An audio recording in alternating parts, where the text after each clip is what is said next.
It's with great pleasure that I bring you another video.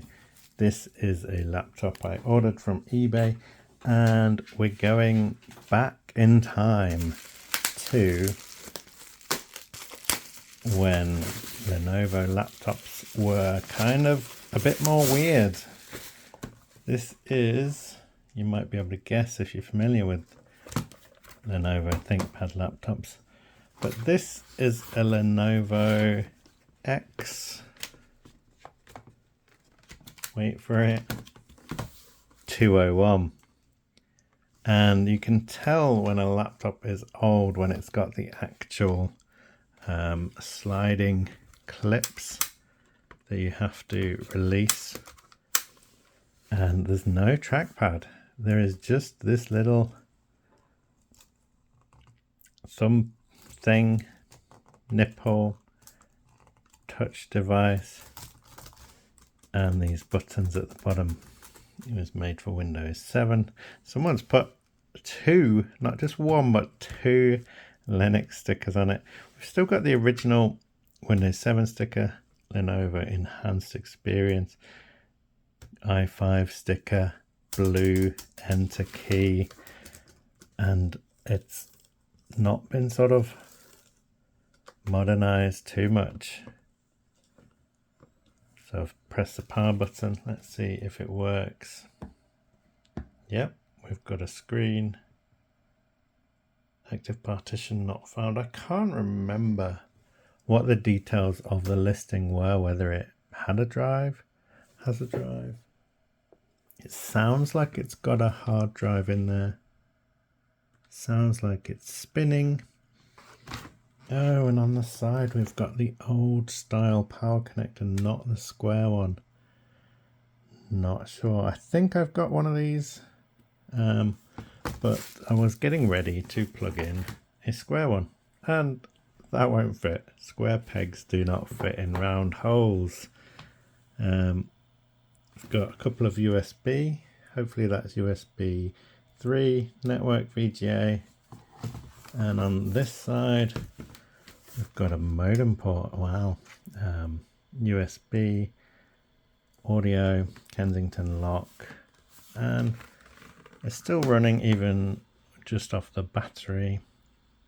And I think this might be the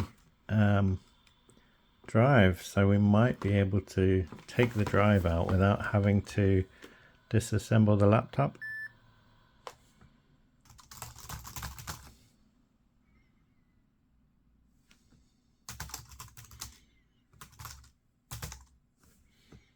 The keyboard does seem like an old school keyboard. It's quite a lot of flex and bounce. Let me check the drive. I think it's got 4 GB of RAM, but let's have a look. It's in sort of average condition. It was cheap, about £35, and then postage on top, about £5, and then the postage company said they'd lost it or it was damaged, but it still arrived, so that's good. So let's have a look at the memory. You can tell it's an old laptop as well because you've got these panels that you can access so that you can upgrade the memory if you want to. And oh, that's interesting. Single-sided stick of memory here. And that is 2 GB of DDR3, so I do have quite a lot of memory lying around, so I should be able to upgrade this quite easily, hopefully. Is it low power? PC3L, low power memory. So it'd be good to upgrade that. And we can put 2 sticks in for dual channel.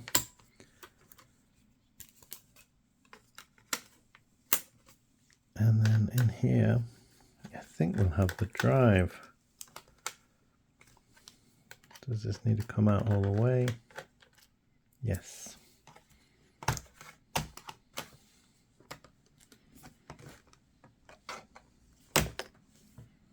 That cover comes off, I think. remove the battery pack, which sticks out the back of the laptop. Looks like there might be a slot here, maybe not. But how do you actually pull this out?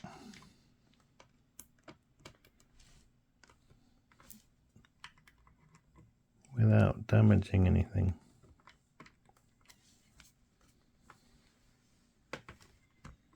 Surely there should be some way of pulling this out.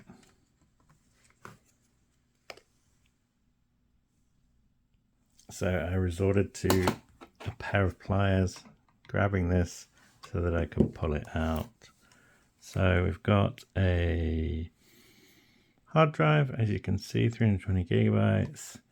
And the easiest thing to do is to simply put in an SSD. And I think I've got one just lying around over here. Hopefully it's got Windows or some operating system on it, because I just want to get into Windows and check that it works, basically. It was that way around, so this needs to go in this way, and this seems really quite, this is obviously thicker than the SSD. Let me just see if I've got a bracket. So yeah, I've got this bracket. This was designed to make SSD drives as wide or as thick as hard drives, so that when you were replacing something like this, you could get it to line up. You see, if this was too thin, then it wouldn't line up with the connections. This should now slot in, and then let's see what's on this drive. This battery is 47 plus, and the model number should be on here somewhere. You can pause that if you need to. That's from 2011. Let's switch this back on.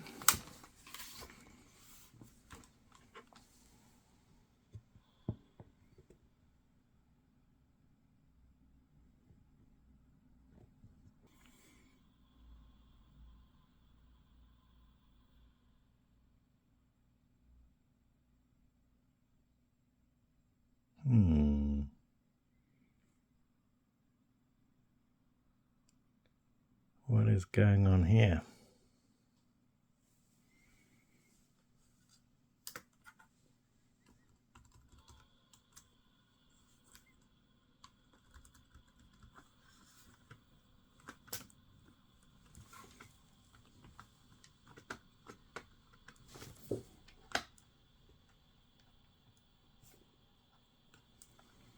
Maybe I've put it in wrong. Let me just double check. Okay, let me see if I can get into the BIOS.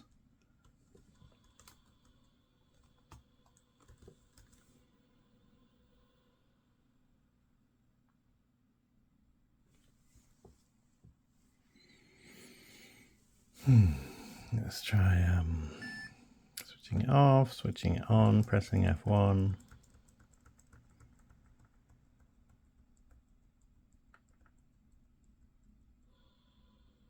So, in the BIOS, we've got an i5 M520 CPU, 2.4 gigahertz, 2 gigabytes of memory, and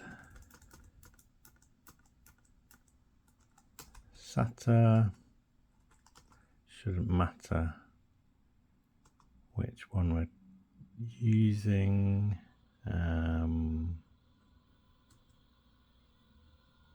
Yep. Escape, CPU.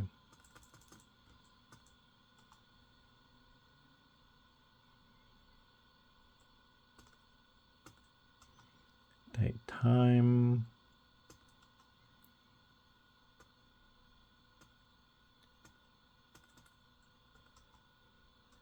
Boot.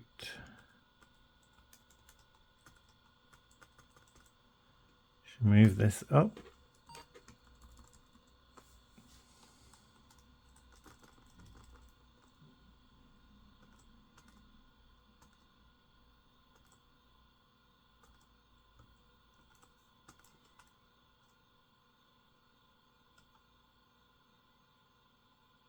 This isn't good, is it? If it's not detecting any kind of drive. So let's save and exit, see what happens. It's possible that the SATA connection on the system is damaged, which would not be good.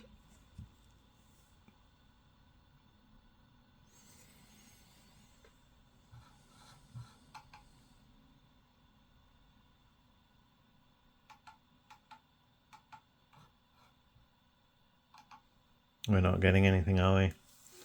That is not a good sign. If it has been sort of damaged in the post or knocked about, then it could have potentially damaged the SATA connection on the board. Let's see if we can boot from a USB.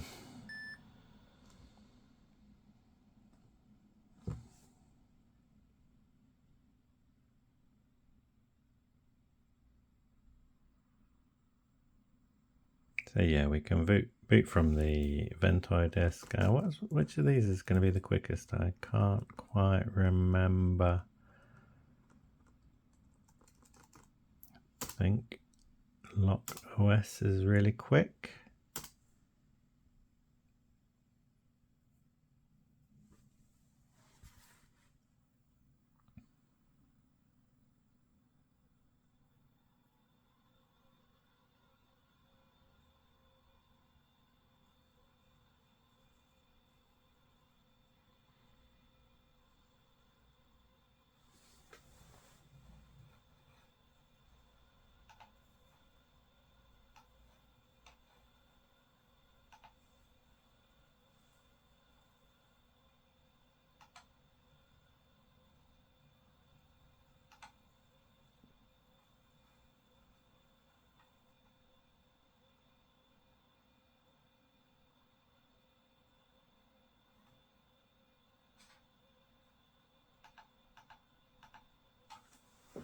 Okay, so we're in Linux, Lock OS.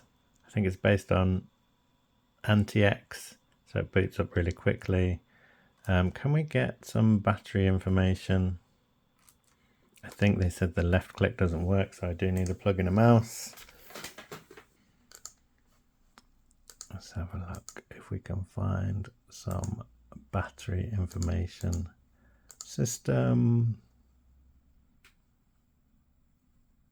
Sure, there was something somewhere. Was that the battery? Nope. About.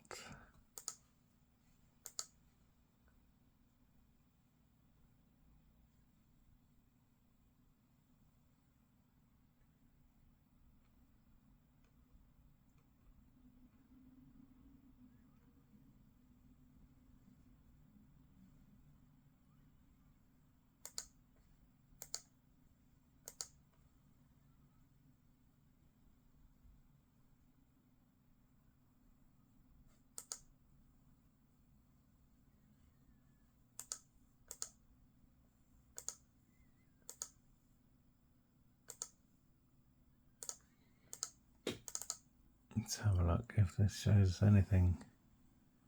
So no, we're not getting the drive. I might have to take this apart and have a look if there's any damage on the SATA connection. That's a shame. They did not mention whether there was... They did sell it as for spares, and they mentioned that the left click doesn't work, which I can see that the left click doesn't work.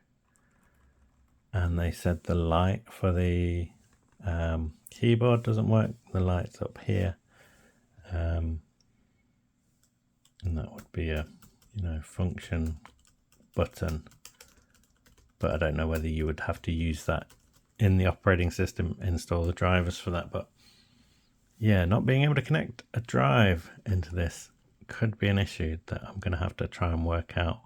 But I think I'll probably end the video here. I think the main thing was to have a look at this old laptop and see what it's like in terms of what the keyboard is like. But if I'm not able to put a drive in, I'm going to need your suggestions as to how I could get a booting system in this without like a large USB drive sticking out. There's also the speed issue with USB drives is not going to be as fast as a SATA, but you do get those really small little dongles. So this is a wireless adapter, not very strong signal because of the size of the antenna, but you can get USB drives for this size. So if I do have to boot from a USB, I could just have a little USB drive sticking out the side, but hopefully there'll be some other solutions. So let's just have a look how the keyboard is.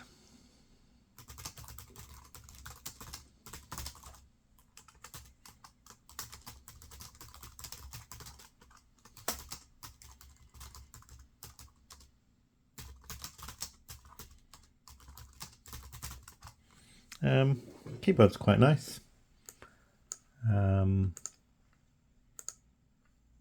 This could make a really nice Linux machine. The battery seems fine. I've not checked it properly, but I will look at that at some point. And it's silent when the fans aren't running. You might have heard the fan sort of start spinning, but right now the fans aren't spinning.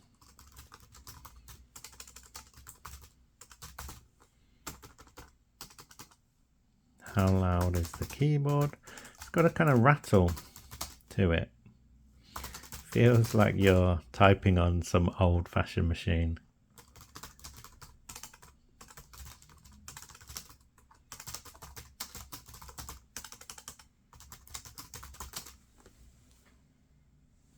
And there's a nice amount of wrist rest.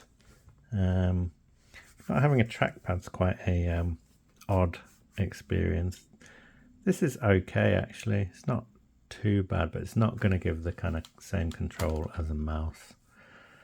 But yeah, this was a very quick look at this Lenovo ThinkPad X201. Let's have a look at terminal and see if we've got NeoFetch. Nope. We've got top.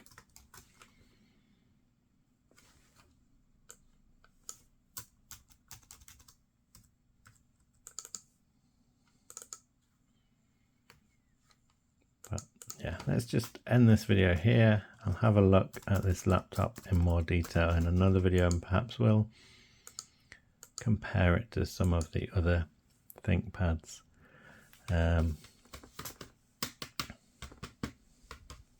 Does feel like it's definitely seen better days in the past. But thank you for watching. Definitely welcome all your comments. Feel free to let me know if you've got any suggestions for how to solve the drive not working, and let me know what your favorite Linux operating system is. Some of them come with some really helpful tools in terms of system information, battery information, with graphical interfaces, so you don't have to use commands to find that information out. But this is useful just to boot up, see if it works, see what happens, and check how well this system works. I think the nice thing is this system is running on the battery and the fans aren't spinning up. But yeah, there'll be another video about this laptop at some point, and maybe we'll tear it down and have a look at what's inside and see if we can fix any of the issues that we have.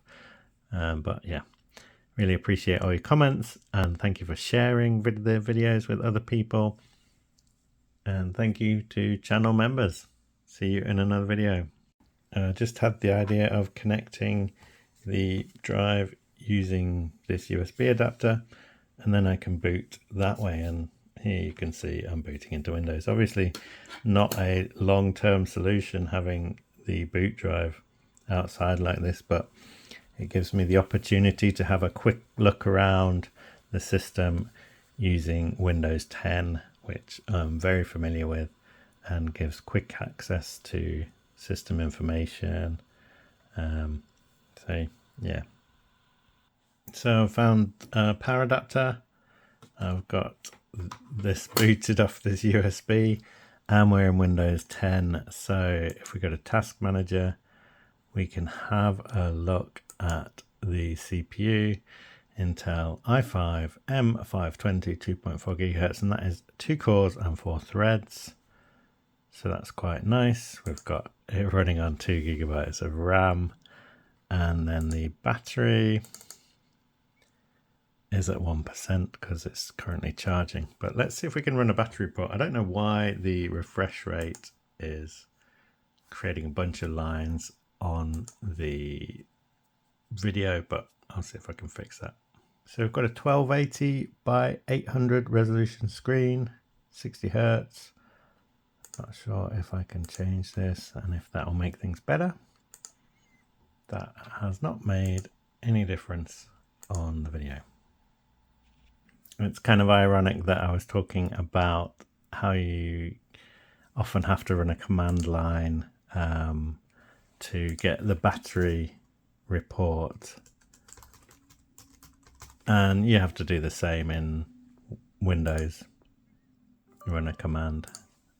Whereas actually on some of the Linux graphical user interfaces, there is a battery report available.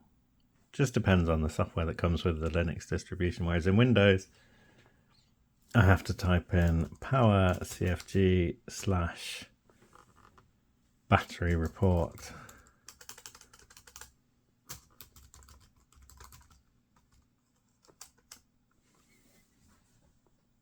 And then go and find this battery report that is put in some awkward place.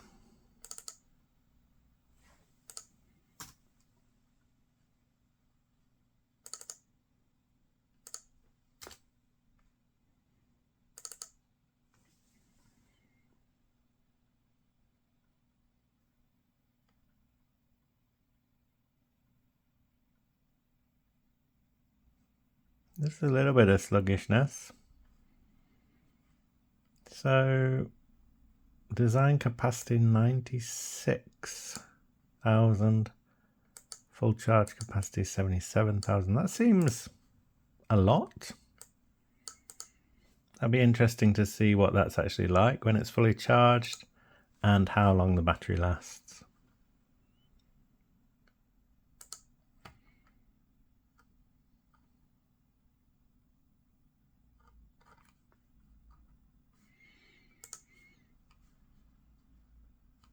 Okay, so there we go. We've got it up and running.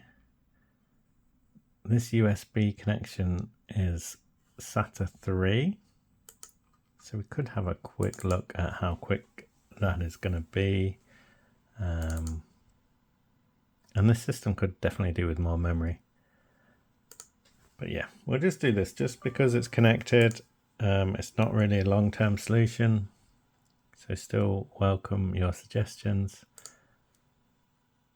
But I think we need to take this apart and see if there's anything we can do there to fix the internal SATA connection. I also wonder if these function keys work in terms of adjusting brightness. They don't appear to. That's a shame. So these are the read-write speeds for this USB connected SSD. This is really poor. This is not a good solution. And also, I hope this banding issue on the video kind of goes away at some point, because that's not going to make a great screen to be looking at on video. But we'll end it here. Thanks for watching, and let me know what you'd like to see me do with this laptop or what you'd like me to try. Bye.